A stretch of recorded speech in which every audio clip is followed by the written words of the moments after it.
बुलढाण्यातील मयुरीचा हुंड्यासाठी गेला बळी, सासरच्या मंडळींकडून हत्या केल्याचा माहेरकडील नातेवाईकांचा आरोप। ही आत्महत्या नसून हत्या असल्याचा मयुरीच्या आईवडिलांना संशय। आरोपींना पाठीशी घालत पोलिसांनी तक्रार घेण्यास टाळाटाळ केल्याचा नातेवाईकांचा आरोप। प्रकरणाची SIT चौकशी करण्याची आमदार संजय गायकवाड यांची मागणी। राज्यात महिला मुलींवरील अत्याचार आणि हुंडाबळीच्या घटना थांबण्याचं काही नाव घेत नाहीयेत। बुलढाण्याच्या नवविवाहित मयुरीचा हुंड्यासाठी बळी गेल्याची धक्कादायक घटना जळगावात घडली आहे। या घटनेने राज्यभरात पुन्हा एकदा एकच खळबळ उडाली आहे। बुलढाण्याच्या मयुरी बुडुकले या तरुणीचा जळगाव खान्देश येथील गौरव ठोसर या तरुणासोबत गेल्या 4 महिन्यापूर्वी म्हणजेच 10 मे 2025 रोजी विवाह पार पडला। त्यावेळी ठरल्याप्रमाणे 5 लाख रुपये हुंडा देण्यात आला। मात्र लग्नाच्या 1 महिन्यानंतर मेडिकल टाकण्यासाठी स्वतःचे दुकान घ्यायचे असल्याचे सांगत मयुरीच्या माहेरी 10 लाख रुपयांची मागणी करण्यात आली।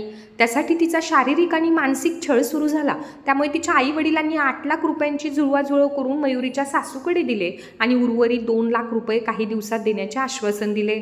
मात्र पैशासाठी तगादा सुरूच होता।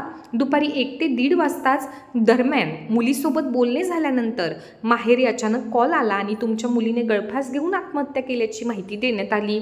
यामध्ये कुटुंबियांना एकच धक्का बसला। त्यामुळे आत्महत्या नसून ही हत्या असल्याचा संशय मयुरीच्या माहेरच्या नातेवाईकांनी व्यक्त केला आहे।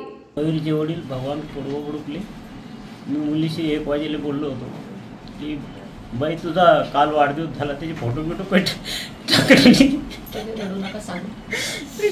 फोटो टाकले मी फोटो टाकलो म्हणे कोण बोलली व तू तर ती म्हणजे नाना मोबाईल काल जरा थोडा घरात वाद झाला होता त्याच्यामुळे मी विसरले असेल आणि मोबाईल चार्जिंग असा काही काम न सांगून तिने हे केल्यानंतर ती तरी खुश बोलली माझ्याशी आणि म्हणे टाकते म्हणे 1-1:30 वाजेच्या दरम्यान फोटो टाकले तिनं। मला पाहून आनंद झाला। तिच्या हाताकडे काही मला लक्ष गेलं नाही। मागच्या वेळेस मी घरी आली होती त्यावेळेस मी तिच्या हातात चटका लागला। तिला विचारलं बाई चटका कशाचा आहे तर म्हणे नाना ती मिस्त्रीचा चटका लागला म्हणे। म्हणलं ठीक आहे बा असं। आणि त्या लोकांनी तिची हत्याच केली। मला एका महिन्याच्या अगोदर लोखंडे हॉस्पिटलमध्ये मी भरती केलं होतं। 4 दिवस पोरगी राहिली, 21,000 रुपये खर्च आला पण तिथं। आणि त्यावेळेस तिनं मला दवाखान्यात तिची आई नसताना सांगितलं म्हणे नाना कसं आहे थोडे दिवस निघून जातील, चांगलं होईल असं बोलून ती हे करायला लागली म्हणे। मग त्यानं मला 10 लाख रुपये सांगितले म्हणे तुम्ही कुठून द्याल म्हणलं मी करतो। मग असेच भाऊ ते आमची भाषेत अनंत भाऊ याच्याकडून मेळ करून मग काही घरचे पैसे असं करून तिला 8 लाख रुपये दे 10 लाखाची मागणी झालेली होती आणि मी माझ्या घरच्या बाईला आणि तिला पाठवून दिले। म्हणलं वा आता तर त्याच्यानंतर 1 महिना एकदम फ्रेश वागवले। म्हणजे कोणत्याच प्रकारे मी रोज त्याले फोटो मागत जाऊ किंवा मला फोटो टाका तुम्ही काय केलं काय नाही। रोज संध्याकाळचे फोटो सकाळचे समजा असे टाकत जावं मला। त्याची मागणी होती की दिवसातून एकदाच फोन करायचा, तो बी आईवडिलांना भावाचा नाही आला पाहिजे, कोण्या नातेवाईकाचा नाही आला पाहिजे असेच करत ते मी। सर्व नातेवाईकांनी ताबडतोब जळगाव खान्देश गाठत रुग्णालयात गेले। मात्र त्या ठिकाणी सासरचं कोणीही हजर नव्हते आणि मृतदेह दवाखान्यात बेवारसपणे ठेवल्याचं सांगण्यात येत आहे। त्यामुळे नातेवाईकांनी पोलीस स्टेशनमध्ये धडक देत आपल्या मुलीची हत्याच करण्यात आल्याची तक्रार नोंदवली। मात्र पोलिसांनी सहकार्य न करता तक्रार घेण्यास टाळाटाळ केली। अंगावर तक्रारीची प्रत फेकून गैरवर्तणूक केल्याचा आरोप मयुरीच्या माहेरच्या नातेवाईकांनी केला आहे। मयुरी ही उच्च शिक्षित होती। तिचे BSc ॲग्रीपर्यंतचे शिक्षण झाले होते। ती खंबीर असल्याने आत्महत्या करूच शकत नाही असा ठाम विश्वास मयुरीच्या बहिणीने व्यक्त केला आहे। शिवाय मयुरीच्या अंगावर मारहाणीच्या जखमा आणि व्रण देखील पाहिल्याचं सांगण्यात येत आहे। आणि त्यांनी मेडिकल भाड्याने घेतलेलं होतं। त्यांची मुलगी तिच्यासोबतच राहायची। तर ती मुलगी तिला बड्डेच्या दिवशी म्हणाली पण की तू हसत का बरं नाही आहे? ती म्हणे मी हसत नाही। म्हणजे त्या दिवशीच तिचा हत्या करण्याचा प्रयत्न केला त्यांनी, पण त्या दिवशी त्यांना काही जमलं नाही। तर त्यांनी दुसऱ्या दिवशी तिची हत्या केली। 1 वाजेच्या दरम्यान ती 1:17 माझ्यासोबत बोलली।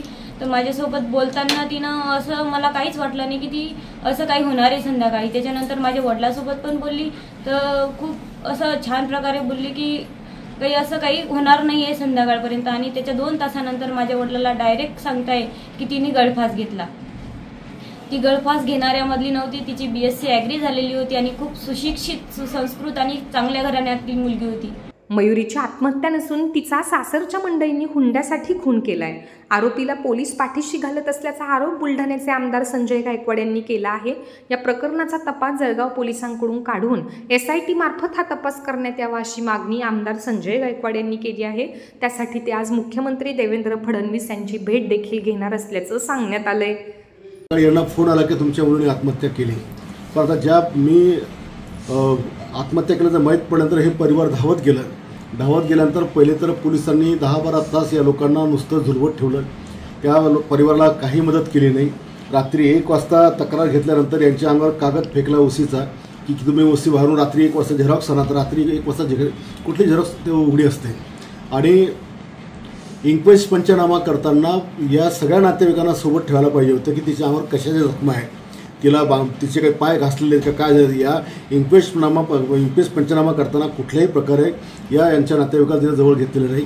मृत्यूच्या वेळी तिच्या अंगावर मी जे डॉक्टरांशी बोललो किंवा डॉक्टरांनी सांगितलं की तिच्या अंगावर 5-6 दिवसापूर्वीच्या पण जखमा होत्या आणि ताजी जखम कानाखालची पण त्या ठिकाणी होती।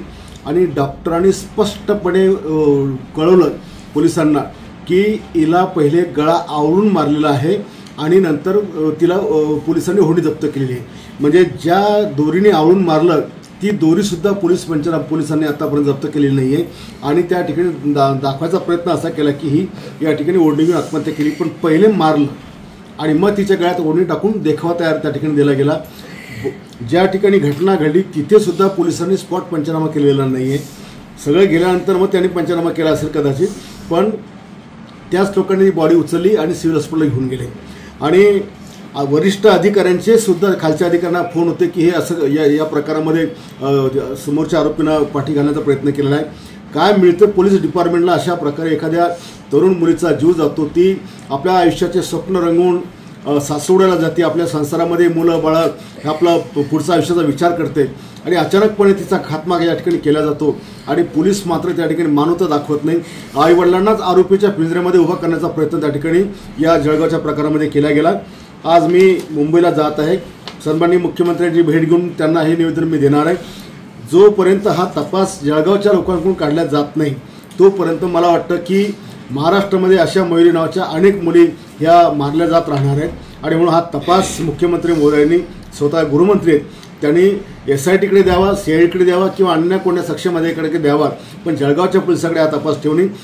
आजही राज्यामध्ये हुंडाबळीच्या अनेक घटना समोर येत आहेत आणि हुंड्यासाठी महिलांचे जीव जात आहेत। लग्नात 5 लाख रुपये हुंडा, त्यानंतर 8 लाख रुपये दिले, परत 2 लाख रुपये देण्याचे आश्वासन, एवढी मोठी रक्कम देऊन देखील मयुरीचा अखेर बळी गेलाय।